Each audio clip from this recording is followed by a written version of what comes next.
All right, we know from the question down here, always where we look first, that we have a grammar question. And then based on the answers, we know we're dealing with this particular fact. What is the difference in our theirs and what is the difference in our itses? Okay, we need to know these facts. Look them up if you don't. Okay, this one I think is far more confusing than these. These you just have to go and learn, Google it, chat GPT it, you got this. But this one, it's so confusing for me because typically we would have this apostrophe being possessive, only it's without the apostrophe is the possessive form of it. So that's confusing.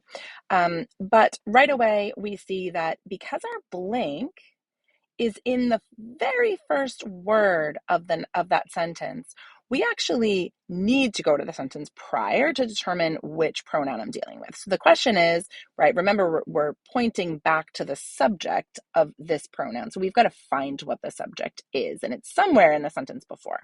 All right, let's see what we have then. British scientist, whoever won the Nobel Prize, remember we never read names, right? Good hint from before, won the Nobel Prize in part for their 1953 paper announcing the double helix structure of DNA, but it is misleading to say that I do want to make sure I have the same names there, but I don't really care what they are. They're just the same.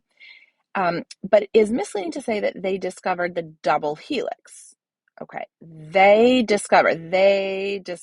Okay, so we've got, it's misleading to say that Watson and Crick, that's plural, right? That is a plural, there's two of them. So this has to be their findings. This has to be plural, and they're possessing the findings. So we know that this is going to be their findings, right? C, because they are possessing the findings as a plural subject.